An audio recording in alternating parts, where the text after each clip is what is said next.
morning, everyone. Welcome to Talking Horses. He is Anthony Stabile. I'm Andy Serling as we kick off week number 3 of the Belmont at the Big A meet. Everything good?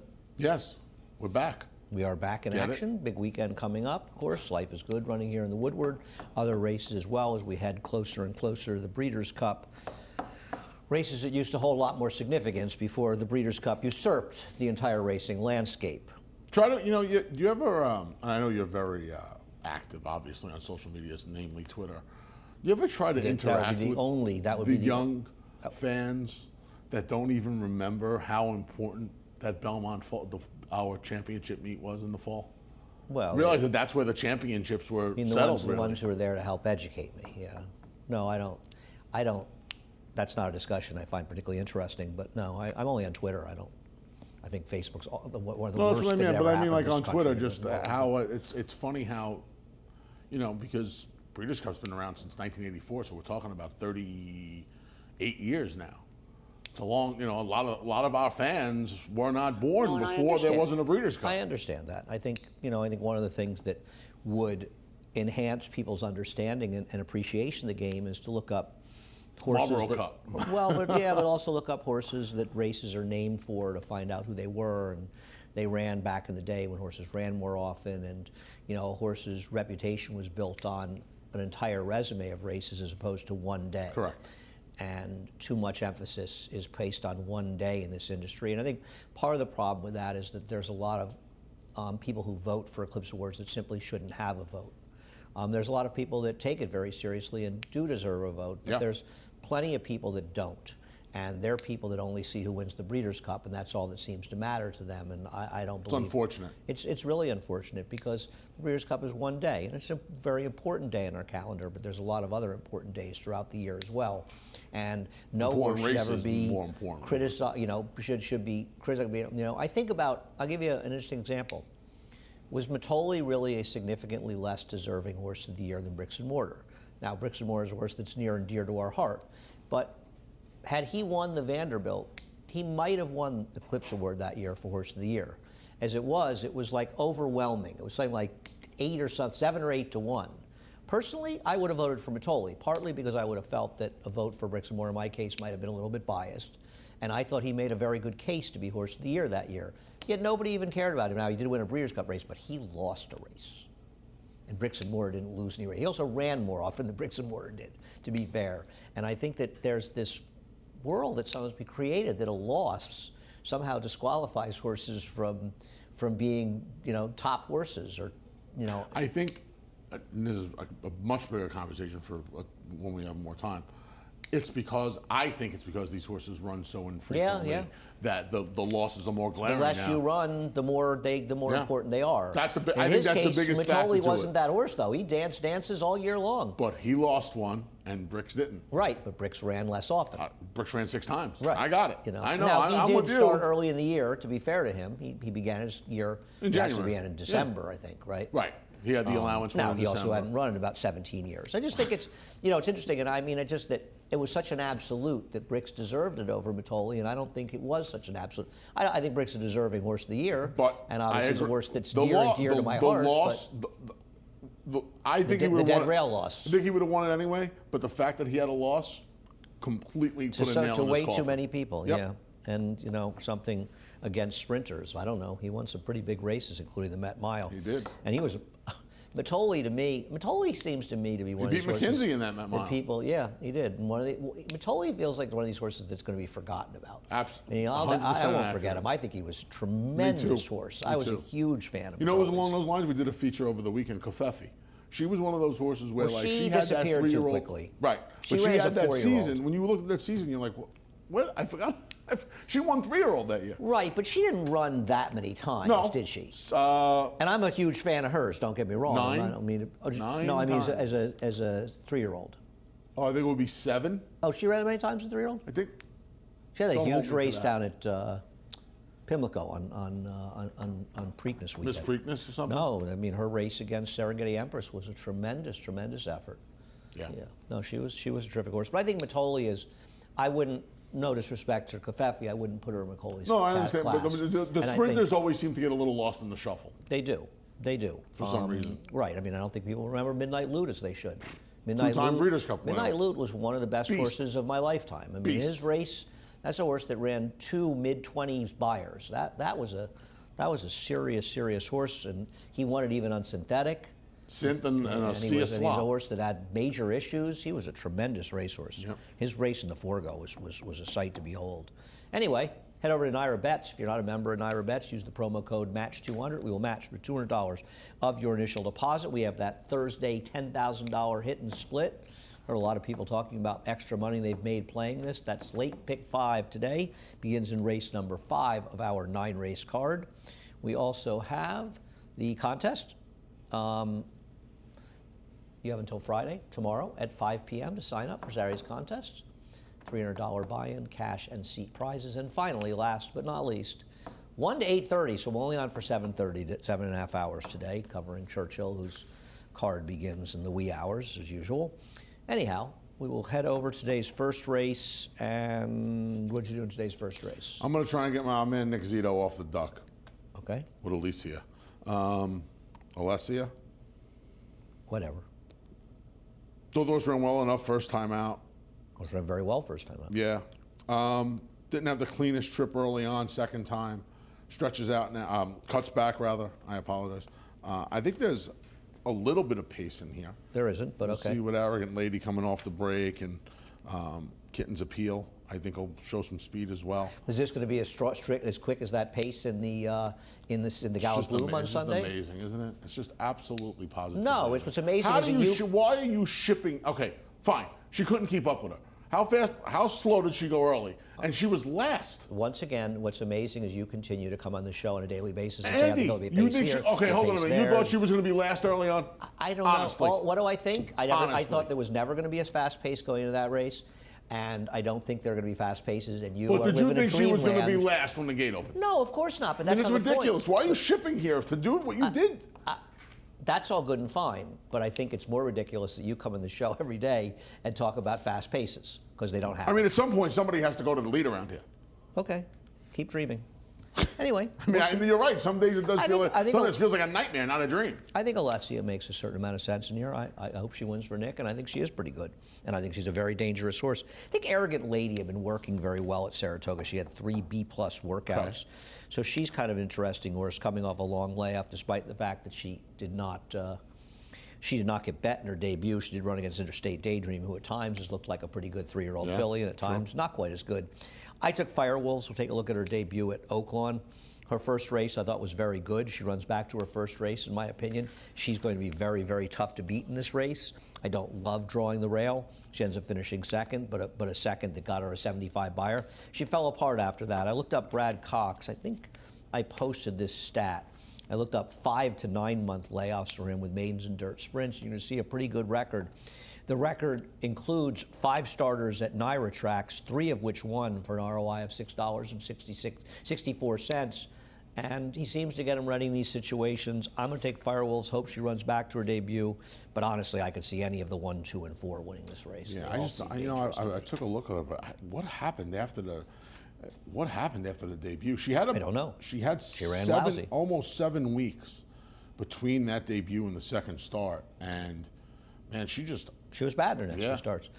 What about the 5 Clarerific, who was a big favorite against Baby Man, and Baby Man in a race that was wired last time, didn't do any running last time. I guess she's probably a little bit interesting as well. To be honest, you go through here, there's things to say about a lot of the players in this race. Yeah, no question about it. Yeah. It's an interesting race. Race number 2. We'll take a look at the race that Rockets Red Glare, Java Buzz, and Chuckamoon, who finished 2nd, 3rd, and 5th respectively, come out of. And the one who finished best in this race, obviously, was the number 6, Rockets Red Glare. We both picked Java Buzz. Why do you like Java Buzz over Rockets Red Glare? I think just Java Buzz has a tactical advantage on these horses today. I agree. She's supposed to go. Yeah, she's supposed to go. And Rockets Red Glare, I know it says bumped at the start in the first comment, but I mean, there was nothing there. She's had a great trip. And just didn't get the job done. She had a great trip. That's it. She had to lose to a horse that came back and ran huge. But I'm just saying she had a great trip, whereas Al Philly was chasing a little bit, and Our gelding now that was chasing a little bit. Chasing, but involved in a legitimate pace situation, and I think is supposed to be the speed. That's why I put it. The rails are down on the outer. They're at 9 on the inner. This is the first time they've been down to 0 on the outer, so we started. Now, I will say that we started 18 feet, so you've got about 6 to 8 lanes of fresh grass, almost like you're running on 2 courses out there. It's so big. In fact, it sort of is. But it is worth noting that when we have come back and started racing here in early November, every single year in the outer, it's been a gold rail, and we haven't raced on it at all. So it'll be interesting to see if the inside has an advantage, and that's one of the reasons, along with the fact that I agree with you, that the 7 Java Buzz is supposed to be the main speed here. I really didn't see anybody else besides the players. You've got smoke and heat in there, because if you don't have Robbie Falcone in the first couple, he says dumb things about you on social media like he does about me. I thought this horse's best race was the turf sprint. Fresh gelding, the blinkers off. I think it's a good sign of the horse is back in a special weight after getting claimed. That was it, really. I just, Rocket's Red Glare, I just feel like it's going to get way over bet. The problem with the logic about a turf sprint is it wasn't a 6 furlong sprint, it was a 7 furlong sprint. And it was a race where the horses that were able to take advantage of the fast pace and close were the ones that performed the best. And it's kind of dressed up horses like Smoke and Heat and kind of hurt horses that were closer to the pace that day. So Smoke and Heat, while she did run her best figure that day, there's no doubt about it. And you could argue it was her best performance because of her finish. Who are we looking at? We're looking at Smoke and Heat. Oh, we're looking at the race. Thank you, guys. I forgot I put that up. I just think it's dressed up by circumstance. He might be. It's not a, Robbie, it's not a knock on Robbie. Robbie's numbers are off the claim on the turf. He's 8 for 37, 22%, $1.96 ROI. Turning back, he's actually 1 for 1 with a $4 horse. So I don't, I agree. I think this horse is worth a real look, and it's certainly not a negative. This horse was claimed by Robbie by any stretch. In fact, arguably a positive. His numbers off the claim are very good, but I worry that the one race wasn't a true sprint and took advantage of circumstance. And given that you and I are trying to wire the field, I don't particularly like this horse because I think the race rates to be won forward. But I do understand the logic of liking this horse. You know what? Union Lights, the 4, a little interesting in here. Of course, Half to Buy the Moon and little interesting because has absolutely no turf pedigree and stinks in the dirt. What's going on here? Well, the horse can't run in the dirt, so Michelle's taking a shot.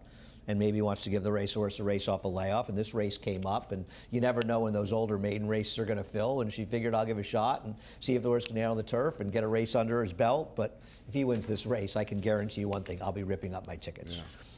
While we're ripping them up, because that statement, I love when people talk about that. Still got to say, we'll say it till the day we die. And like the whole world, that way. I mean, what percentage of bets are made by people that are, I like when people whine when something happens. They say, oh, people got screwed. They threw their tickets away. It's like, no, nobody. When I do it, I'll do it to change my luck. If I'm on a bad run, I'll do it to change my luck. My friend Casey, my late friend Casey, many years ago. In fact, on my prom night, he was with me. He was my prom date when we went to quarter horse in Appaloosa racing at Pompano. And he was probably maybe in my list of favorite people I knew in my life. And he bet $100 on a horse, on an Appaloosa or a quarter horse, depending on which race it was, that ran second at like 7 or 8 to 1. And this was 1980. And he ripped his ticket in half, and there was an inquiry, and they took down the winner. They cashed the ticket because it was the computerized things with the numbers and things. But I remember he ripped it, and I said to him, they literally just got on the wire, and I said to him, you can't wait? You couldn't wait to see what happened? And they put up an inquiry. And I think part of the reason they was one of the reasons, like, you like to tease me. He knew how much it would annoy me if he did it. Race number 3, the Bertram Bongard being brought back, and take a look at Arctic Arrogance. And it's kind of interesting because the horse that runs second, Arctic Arrogance, we'll see this replay again in a few moments. Nobles is in a later race today and ran well, and you normally the stake would be later, but it's only a 5-horse field. I don't know, Anthony. This horse, I know, is a sloppy track, but this horse was bet with intention. There was word this horse could run, and I mean, he is completely loose here and has a huge advantage over his chief rival. There's one question I'd love answered, and it's a pretty obvious one. Is this the first Frosted that's done any significant running? No. Jose Ortiz stays with Donegal Surges. Well, I think it's riding for Todd. You don't think it's that simple? Yeah. I mean, this horse. I mean, on the one fig, this horse lays over the field. I would assume it's riding for Todd. I would assume it's. Now Linda's going to one of her go-to riders, right? I mean, Jose Lezcano rides a bulk of the barn in the winter. The interesting thing is he didn't want his brother to get on the horse. Now I don't care because frankly, in my opinion, if you'd rather ride Donegal Surgeon. Maybe the feeling is Donegal Surgeon will be better going longer later. I don't know. That was the only thing that surprised me. Yeah. I don't really care about the jockey situation. I just think Arctic Arrogance is just the better horse, and probably the other thing about Donegal Surge is we'll show the debut win. This horse took advantage of a monster pace that collapsed. Completely fell apart. And just got everything his own way. Now, I know Blame It on Daddy and he both improved, and they both improved a very similar 9 points on the Beyer scale, so maybe this race of 59 Beyer comes back, could be considered a little on the low side for these horses improving, or maybe they both improved in their second starts. But at the end of the day, they still didn't improve enough to beat Arctic Arrogance, and Arctic Arrogance is a controlling speed in this race. Right, controlling speed. Linda's horses, for the most part, improved second time, so you would imagine there's going to be some improvement from Arctic Arrogance. I mean, if Arctic Arrogance improves a little bit, they're going to have to jump up 8 lengths. Off a maiden win in their debut in the dirt, Linda Rice, in their second starts are just 4 for 16 with a $1.06 ROI. The ones that improve are the ones that lose. The ones that win, they're not coming back and necessarily running better. But I think Arctic Arrogance has a big advantage here, and obviously you agree. Race number 4. The problem in race number 4 is the Cameo situation, because clearly his horses are running out of their skin, and they're running exceptionally well off the claim, and we'll show you that stat after we show you Varadia's race. But the other problem is you have a 2-ply entry here, where one of them on paper, even with Cameo, has very little chance, and that's Alpine Queen. Yeah. She's really not much race. Just too slow. If she improves to win this race, I don't know what to say. Whereas, obviously, Varadia is fast enough to win, and she becomes the one you want. This is a very, very confusing race. I have no argument that Varadia is the one to beat, and considering these Cameo numbers, which seem to grow and grow and grow, and his horses are clearly not just winning off the claim, they are dramatically improving. And you can see from that stat almost a $3 ROI with 47 starters. It's tough to buck the trend, but at what point? You've got Irad and Joel. You've got an entry. You've got a confusing race. This has got all the earmarks of 4 to 5 to me. I don't know what price David made these horses on the morning line. 8 to 5. But they're not going to be 8. They're not going to be 8 to 5, and I think this is one that you probably agree with me. Yeah, no, I mean, and you may be right. I mean, I took Varadia just because I couldn't really. You and everybody else. I couldn't figure it. I mean, you and everybody else. Nobody's going to want to try to figure this race out because, frankly, this race is a gigantic headache. The speed is Big Q. Do you really want to take Big Q? Big Q anyway. No. Jose D'Angelo. He's not Jose Cameo. He's only 27% off the claim on dirt, but he's a $1.54 ROI. Now, those are good numbers. She is the controlling speed in here, though. She's not the controlling speed because she's a black belt's going to go, and I do think that she's a black belt. She's a little faster than she's a black belt, no? It's close. It depends. Not really. Being a black belt's pretty quick. I would imagine, but you know, you got Luis Saez. Doesn't matter. The other guy's aggressive too. Yeah, she's quick. Yeah. And assuming she can still run. I took a horse that has no speed. So obviously I need this race to collapse. But I just didn't want to default to the entry, even though I understand they're the likeliest winners in this race. So I picked You Guys Are No Fun. I'm not exactly sure why they're using the Finger Lakes rider for this horse. I imagine they could have got somebody else to ride, but he's ridden in a lot of the races, and this horse has run figures that are fast enough to win and has one going shorter. So I don't know.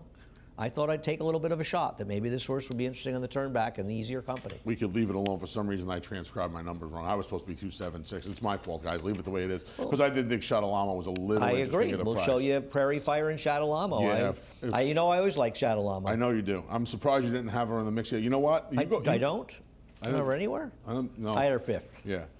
You know, you go back, if you take her. If a closer wins, I think my horse is going to win. That's I agree. I mean, yeah, I don't want to say I've conceded the race to the Cameo entry, but I think if you're looking at the race, you and I looked at the race a little differently. You pick her PPs apart. What's wrong with Shadalamo's sprints? No, I agree. She's not. She was over her head going a mile last time, as badly as she ran. Right. I bet her in this race. I need her to win this day. I bet her there. And Jackie's ridden her well. She's run well for Jackie. Yeah. I think she makes sense. But you say sprint. She's run well at a mile before, too. Her last race is a bit of a concern.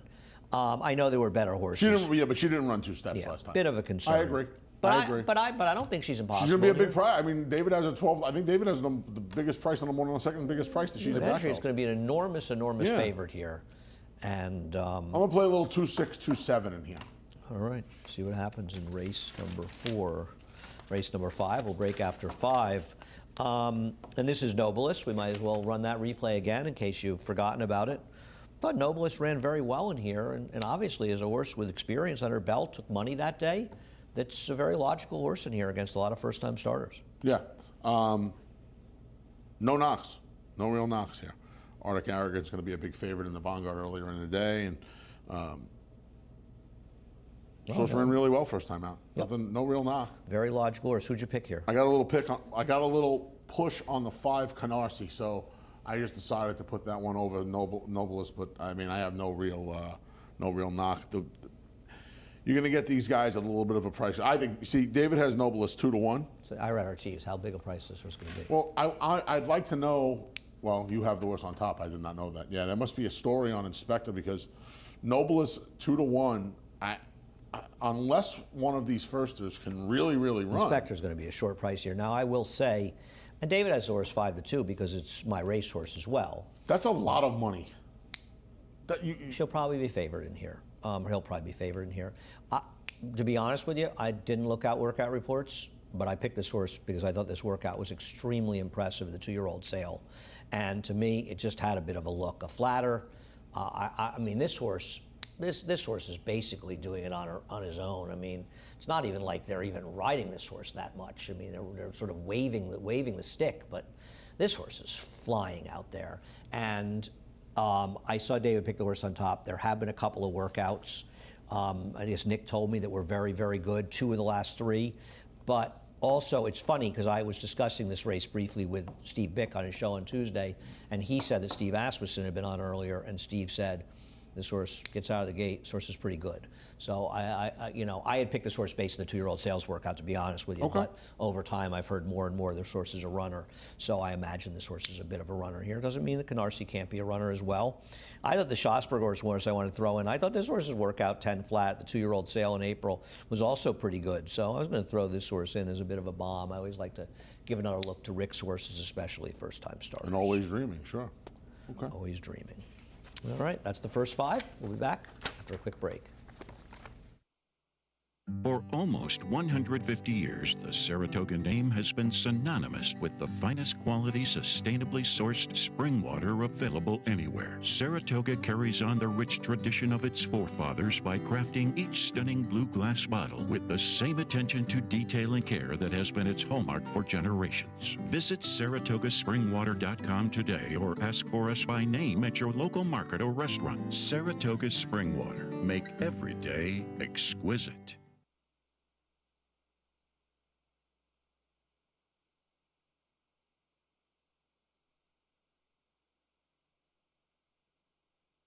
Welcome back to Talking Horses. He is Anthony Stabile.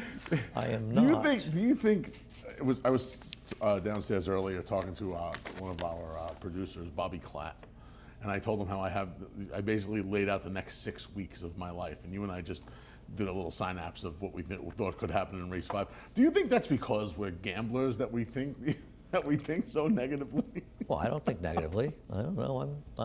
You didn't paint a very good picture just now. Oh, we're talking about the race. That was just a joke about the race because the horse taking a lot of money. That was, I try to be optimistic despite all. Me too. I'm a Mets fan. I'm a Mets fan. I have to be optimistic. I have no choice. Evidence to the contrary.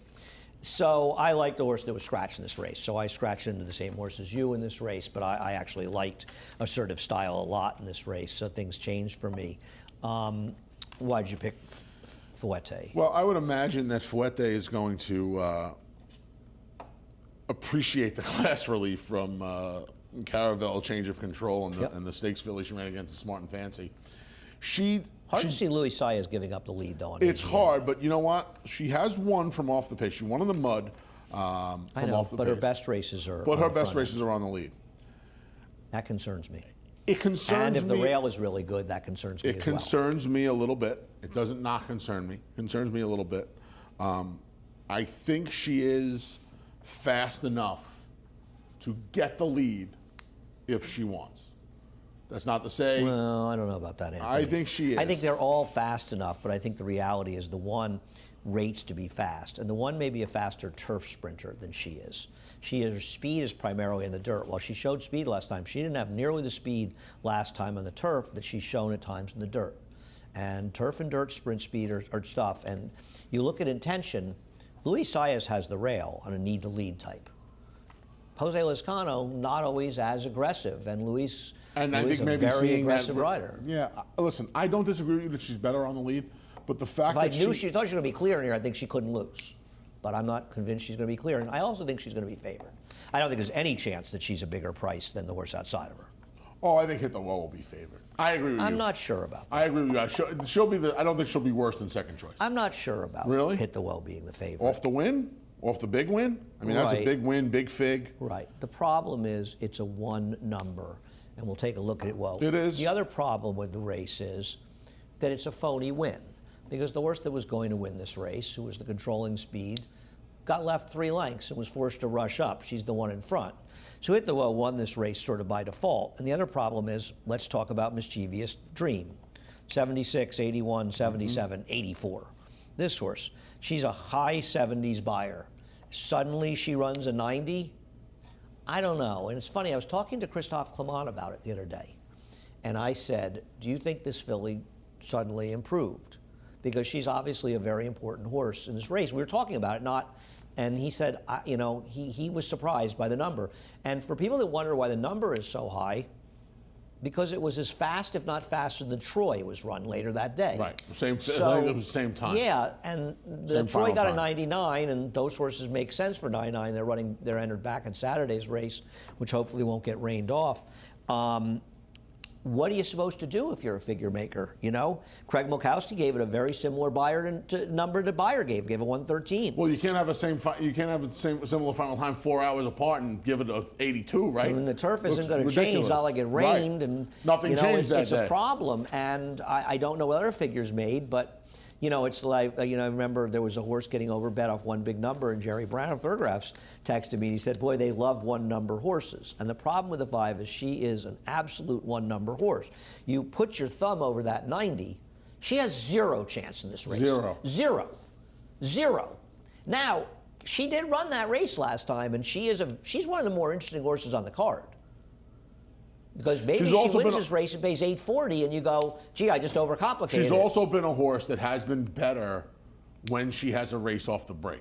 And I think, No, that's not true. You don't agree with that? No, it's not true of anything in races. She runs the same figure almost every time.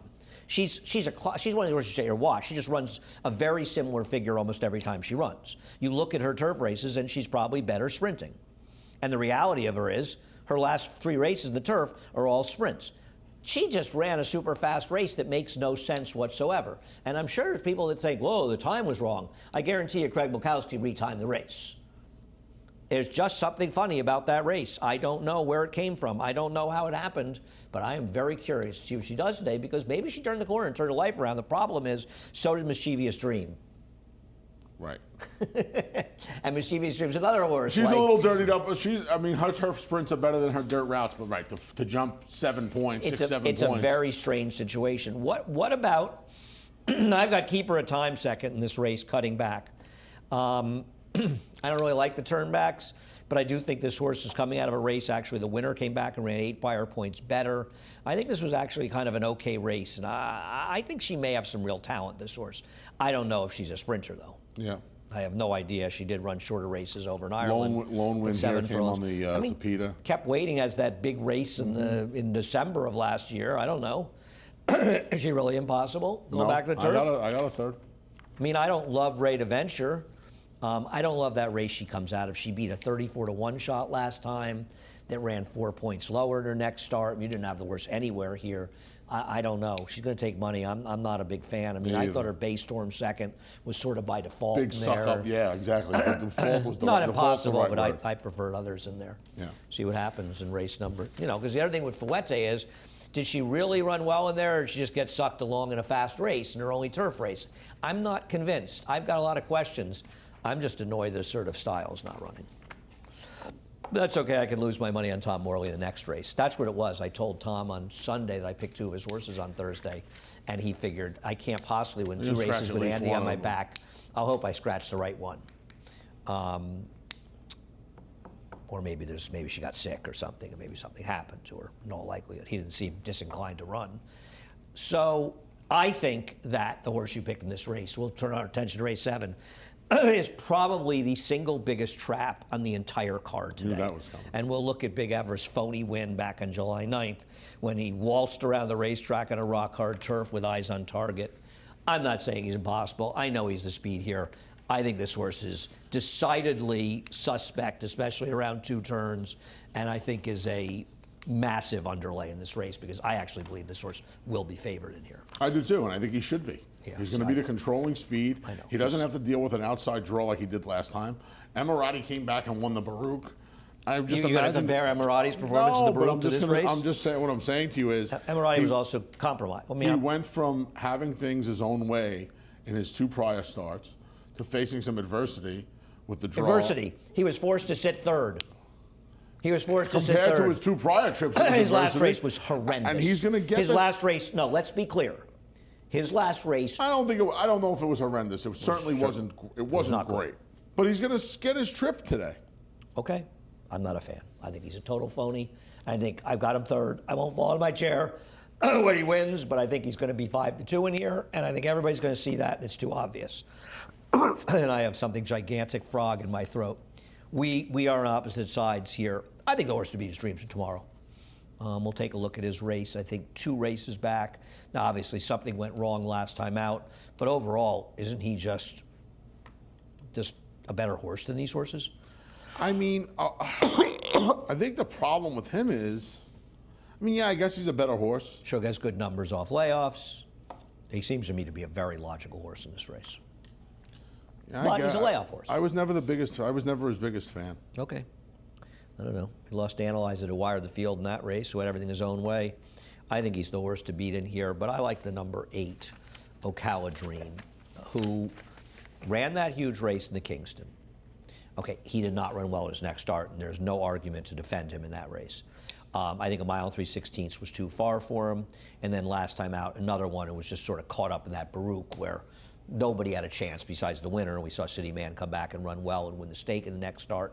I think a mile is the perfect distance for him. It's a mile, yeah. And I also think that Castellano can give him the right ride. He can be sitting 2nd behind Big Everest. He should be. And I don't see any reason that he can't be competitive. No, I know maybe that race in Kingston would... was good. We'll see how much Dreams tomorrow goes. He's either stalking outside or sitting 2nd. Right. I just think he makes a lot of sense because the other thing is, I'm not taking Therapist in a mile around 2 turns. His last race, which they shouldn't have gotten down, smart move, 1 turn. He was atrocious in that race. It's got to be the first time he's in for a tag, right? Well, he's a 7-year-old gelding. No, I know. I'm not saying. I'm just saying. He's only made $105,000 the last 2 years. It's sort of surprising. It's weird seeing the tag next to him finally. I don't think anyone's going to claim him, but if they do, good luck. I don't. Good Governance's last performance was. You've got him 2nd. His last performance was one for the ages. Pathetic with a capital P. Absolutely awful. Now, he did run well winning 2 races back. I don't know how good that field was, but he did run well winning 2 races back. His last pathetic, and I can't trust Flop Shop, but he might be the better one of the 2, Chad Brown's. I mean, why are you supposed to bet Good Governance off his last race? He got caught from behind. He got passed from behind. He not only couldn't close, he couldn't even hold off closers. I can't bet him off that last race. He was awful. Running him back in 24 days. What he's supposed to do? He's finally physically healthy. I think that's a good sign. I think the problem is that all the issues he's had have finally caught up to him. Could be. That to me is. And listen, he's a 6-year-old. Listen, I hope I'm wrong, and I hope he wins the race. But the fact that he was running him back so quick is what made me put him 2nd. I think he's just sound enough to run him. There's nothing else to do with him. Because this horse, the way he gets hurt, if he can still run and the race comes up for him, run him. What's the difference? Race number 8. The thing about race number 8 is. Here's the thing. There does figure to be a ton of pace in this race. And we'll look it up to the mark last time, who ran well, but not nearly as well as Strong Quality, who was re-entered on Saturday at Churchill. I don't know. And Todd's going to run both of these horses in here. And Gasoline can only win in the front. So even though he's faster than Gasoline, I wonder a little bit. And I don't know, man. This is up to the marks.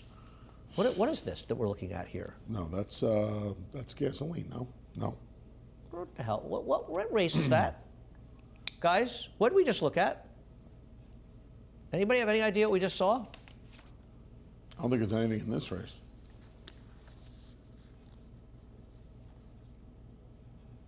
I have no idea what that was.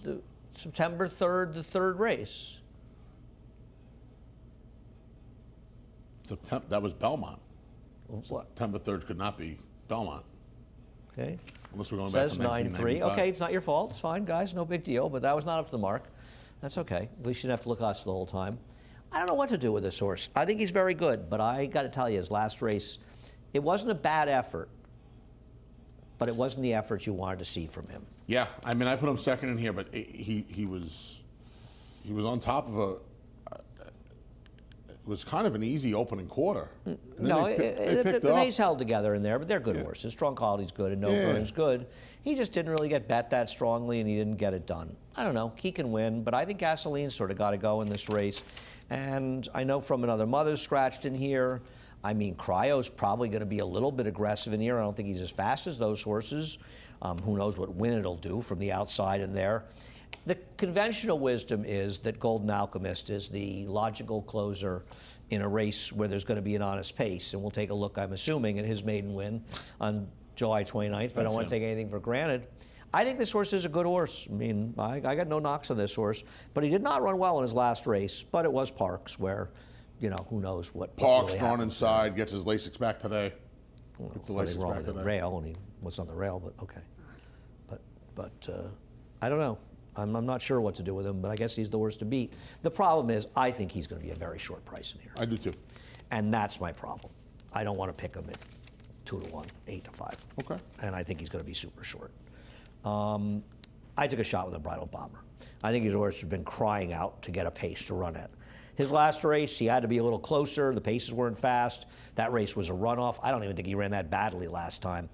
I know he's got to get faster. There's no question about it. But he's got some races that aren't that bad. And Jesus, what happened there? Did you just get that? I don't have it in. I think just like blew out my ear. What time did it happen? At the same time? Yep. David Aragona's been waiting for this horse to run big. I don't think he picked him today, so this could be the day it punishes him. I'm kind of hoping the race falls apart, and I thought he was an interesting long shot to get it done because I don't like good skate. I just don't think that horse is good enough. Golden Alchemist is the horse to beat. I don't like Gasoline at all. I think he's phonied up from his last race. I don't like Cryo.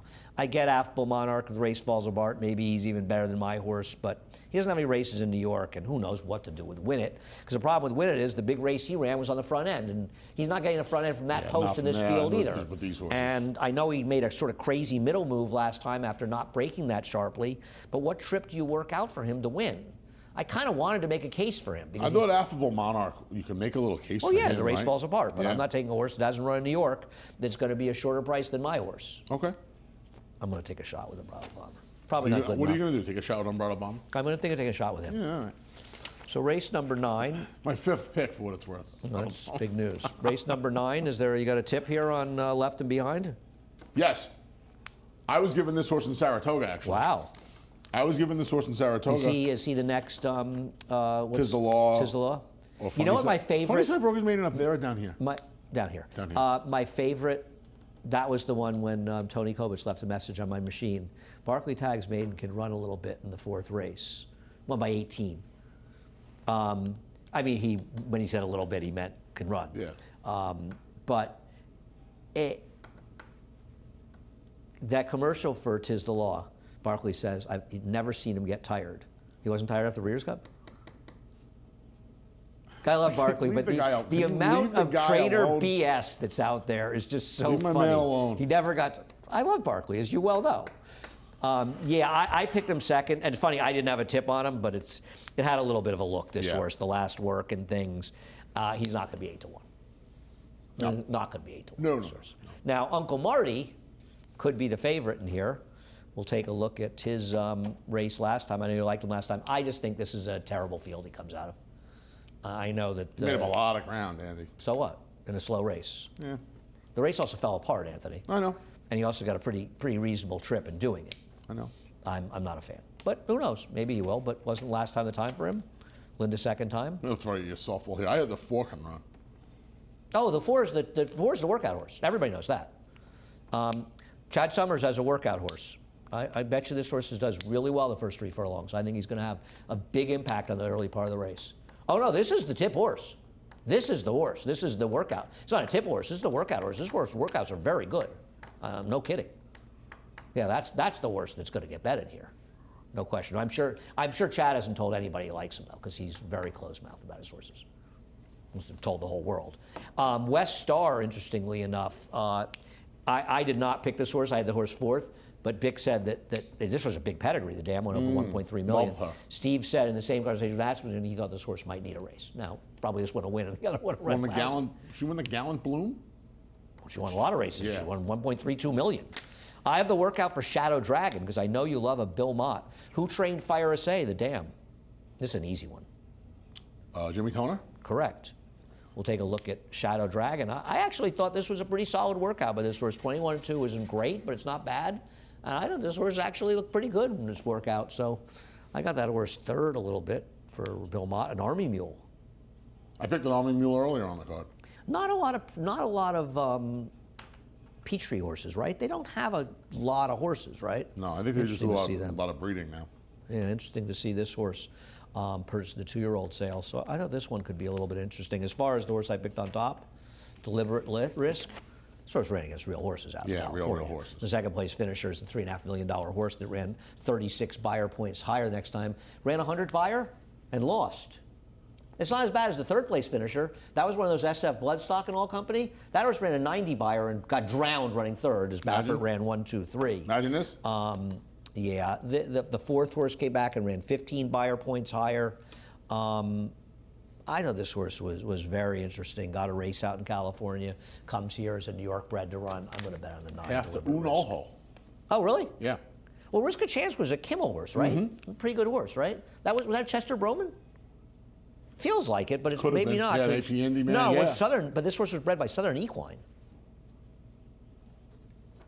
I don't remember. I got to look up the dam. What you said made sense. I thought the same thing. If it's not Kimmel, there's a Kimmel with a very, very, very similar name. Horse, yes. Yeah, I got to look that one up. Anyway, fun card today. I agree. It is good to be back in action here at the Big A. Head over to Naira Bets Belmont if you're not at a the Big member. A. Belmont at the Big A, of course. Please, Head over to Naira Bets if you're not a member. He's going to come get you. Use the promo code MATCH200.